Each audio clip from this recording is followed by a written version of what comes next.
Hi class, and welcome to the mini lecture for chapter 19. Let me just write that here. I'm going to blow this up a little bit here. Hopefully that's 130, but let's make it 140. Okay, so chapter 19 notes.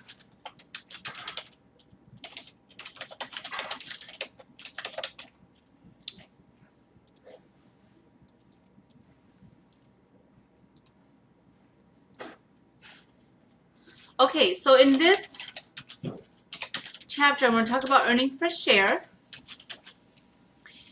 And earnings per share is the single accounting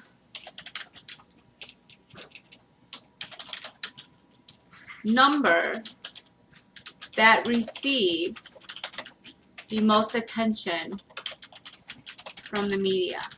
Okay, primarily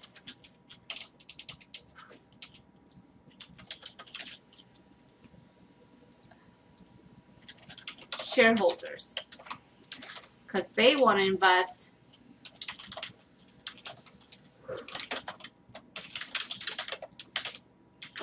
they're the investors of the business. Okay, they're putting the money in, making sure that, hey, earnings per share is attractive. EPS, which is earnings per share, summarizes the success of the business into one number.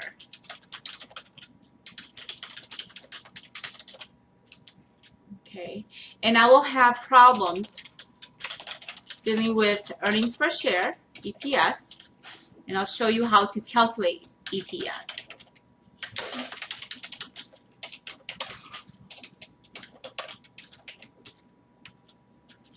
What makes up EPS?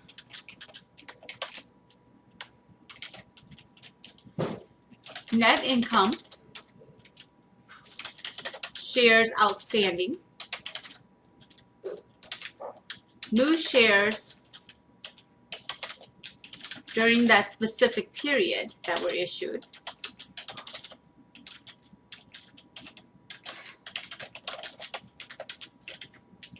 and treasury stock if there's any. Okay. So basically all the above elements make up EPS, and it allows shareholders to analyze the business, whether it will be an investment worth taking.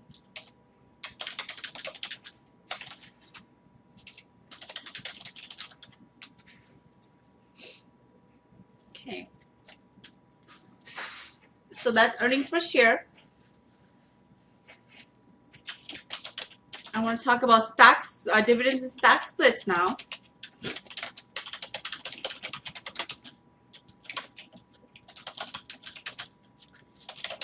So these are the distribution of additional shares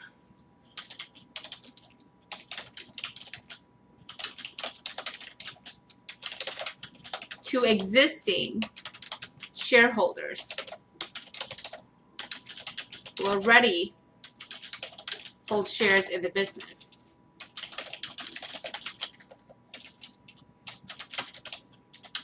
Okay, and the difference from issuing new shares of stock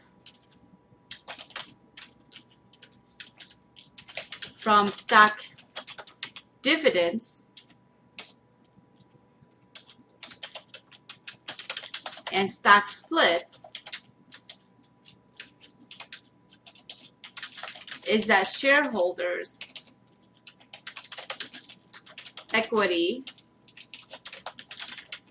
does not change under stock dividends or stock splits.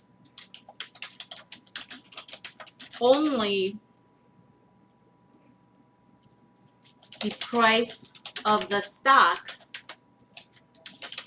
and the number of shares change. So basically, if you had a 2-for-1 stock split and the price of the stock was $1, if you had 1 share, you would increase to 2 shares, and your price of the share would decrease to 50 cents. So that would equal out, and it wouldn't change your numbers in your equity section, the shareholders equity section of the balance sheet. So that's what stocks, dividends, and stock splits are. And cash dividends, I want to talk a little bit about this.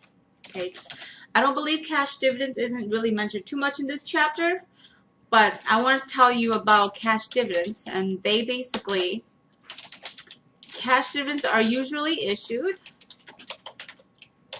to shareholders when businesses are profitable.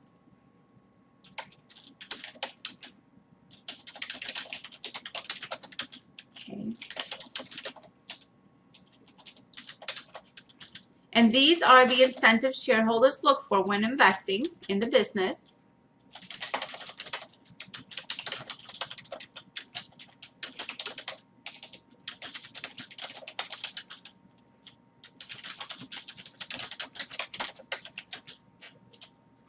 And basically, in difficult times,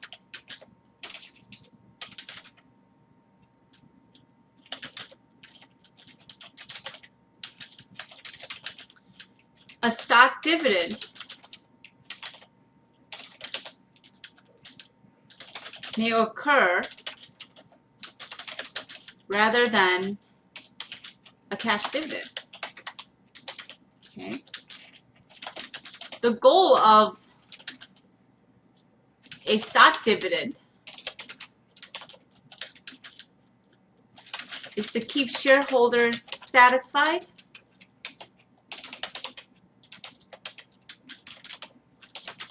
with their investment, even if a cash dividend can't be declared and paid.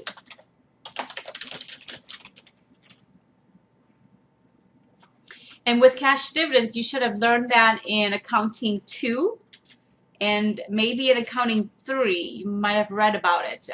I know in my Accounting 3 I don't talk much about cash dividends, but in my Accounting 2 class I do talk about stock splits and stock dividends and cash dividends quite a bit. So basically, and earnings per share, we talk about that as well in Accounting 2. Okay. And I believe some in Accounting 3 as well, but not touched too much. So that's what I wanted to touch base on for Chapter 19. Basically, earnings per share, stock dividends, and stock splits. And then your discussion question is on cash dividends, stock dividends, and stock splits. So I kind of want to give you a little bit of information on this. You might need to do some additional research online for cash dividends, or maybe refer back to some of your other textbooks for accounting to fully answer your discussion question for this learning plan. But this is what I have. And additional to this mini lecture video, I will have one more video on showing you how to calculate earnings per share based on stock dividends and stock splits. So if you have any questions, feel free to email me or give me a call.